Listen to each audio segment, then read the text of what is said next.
Program ene kutusibwako Ziwa and Sons suppliers webikozesebwa mu kisenge ng'ofuula ekisenge kye ekyenjawulo kirabike bulungi. Gula amasooka amalungi, bed cover, duvet, mosquito nets, towel ne kalonda yenna agwa mu kkoero. Basangibwa ku Mukwana Arcade n'ennamba y'essimu weeri wansi awo. Ayagala okusala weight omugejjo okufuna 6 packs okukuuma omubiri gwo nga guli fit n'okuguzimba, noonya omwami Roy Mubiru ku YouTube olabe videos ez'enjawulo ng'asomesa era ng'abuulira abantu engeri gye mulina okuba nga mukuumamu emibiri gyammwe n'emmere gye mulina okubeera nga mulya. Subscribe tera munonye ne ku namba y'essimu awo ayongera okubeera nga akubuulira ky'olina okuba ng'okola. Sozo Properties agula ebintu ebikozeko eby'omunju restaurants gym saloon nga bikyali mu mbeera nnungi. Genda ekireka Kamuli Road oba mukubireko ku namba y'essimu gy'olabaawo. Arapex Tile Adhesive and Grout eri ayagala okusiba tayo ze zinywere mu ddiiro ku lubalaza mu kisenge oba mu kinaabiro oli wa ddwaliro oli wa arcade oba ekifo kyonna ky'oyagalamu obugumu obw'enjawulo olw'ekirungo ekiteekebwamu. Amwetaaze genda mu hardware ekuliraanye Sidin Tile Center ku Salama Road kossa n'ennamba z'essimu nga wooziraba wansi awo ku screen yo. Bakubireko tojja kwejjusa.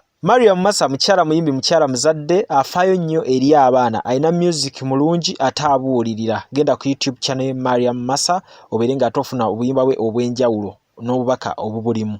Damage Films bano bakugu mu kukwata n'okkuba ebifaananyi by'emikolo gamba ng'embaga, kwanjula, birthdays, anniversary n'emikolo emirala mingi egy'enjawulo. Basangibwa Lukuli Naŋŋanda ku social media kwe bali nnyo osa n'ennamba y'essimu nga woogiraba awo. Bakubireko bakuwe ekifaananyi eky'ebyafaayo.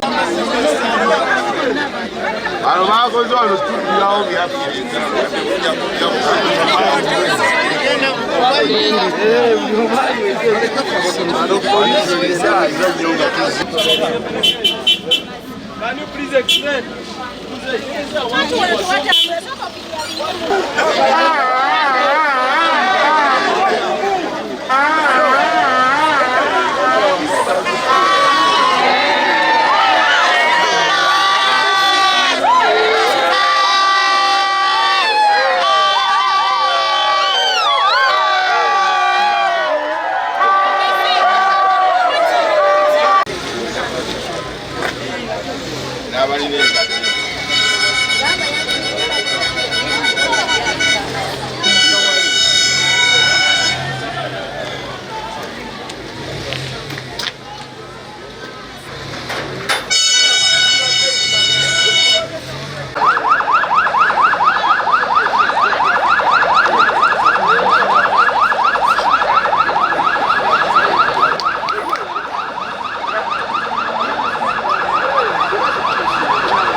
Aja na totumide mwana totumide mwana gari gari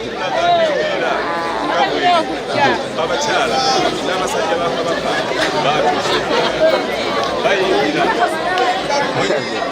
Kabaka gadi wagoye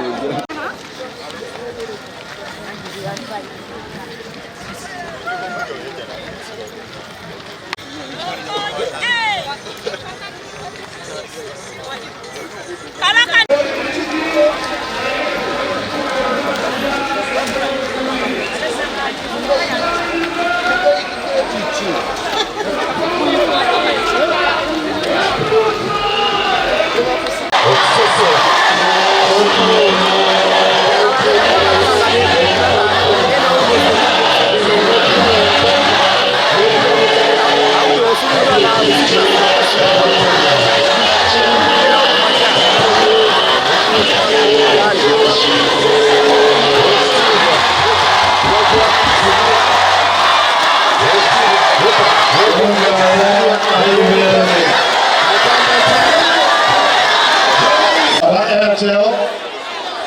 akwase Ssaabasajja Kabaka omujozi. Kumi namma bagenda okudduka kilomita 5 mu ssemmere eno. Batutegeeza tutegekane ekkubo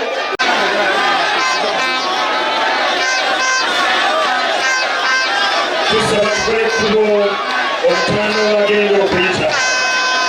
Tusabye aba kilomita 1 ne bwe bamusookayo eri ku starting point. Aba kilomita 10 ne kilomita 5 tusaba tukuka emisinde gino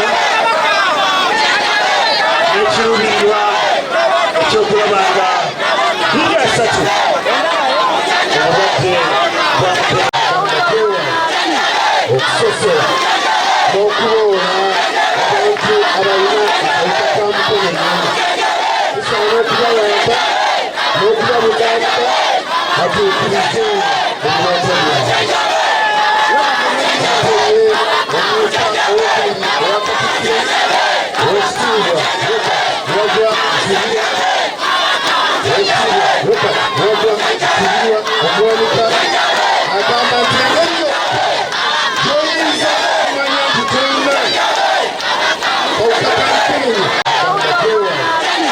Okusosola n'okuloola abantu abalina akawuka ka mukenenya tusaana okubayamba n'okubabugamba batuukirize ebirooto byabwe.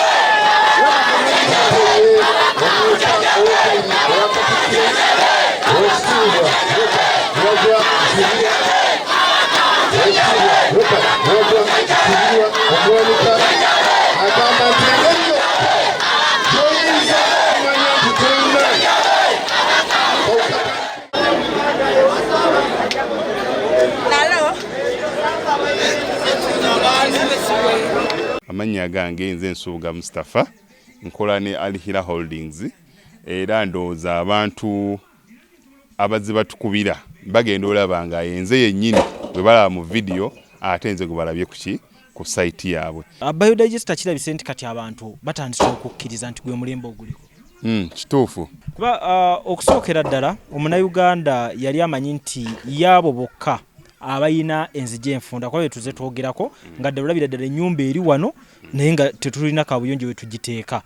Ku mulundi guno apartments zino zirabika nga zirina space nene nnyo naye era nabo basazeewo okukozesa nkola eno. Basazeewo okukozesa nkola eno lwa nsonga olw'ebirungi n'emisomo gye tuzze tukola ki tusomesa abantu. Tutundire ekinnya mulundi guno engeri gye mukikozeemu. Leero ndaba mwawudde mu bibiri saate bulijjo twali tulaba nga ye batadde tanka eno wabbali bwe muteeka amayinja. Okay, biodigester neri entono kuba kati ndaba mwasemba otulambulako nga tukola entono y'abantu 40 eno y'abantu 100 gye tuzze okukola olwaleero.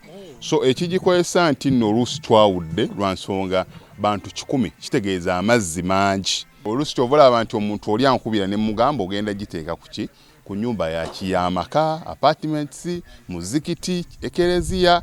So oli wambulira ki kwagenda giteeka nsobola determininga ne ngamba otuteekewo y'abantu 10, otuteekewo y'abantu 5 oba tuteekewo y'abantu 4. Soko tulambuliye ku migaso nannyini nyumba zino gyagenda ofuna mu biodigester eno gye mumukoledde. Kakati nannyini nyumba eno yeesiimye nnyo lwa nsonga nti eno biodigester era emigaso gyayo egigirimu gyagenda ofuna. Ekisooka tagenda keera lunaku agambe nti bannange septic yajjudde nti nno ajja aleeta ekimotoka ate kimuggyako ssente ng'olwedde yagizimba. So biodigester tegenda keera ku makya nti ejjudde. So nawe nkityo ogwo mugaso gwe gusinga kubanga eri gundi yaffe twagikolanga naye ate era still ng'ejja n'ekulya lwa nsonga nti ebeera etuuka n'ejjula. So etuuka ng'esigala ekulya wadde nga ate wagiteekamu ssente yo nnyingi.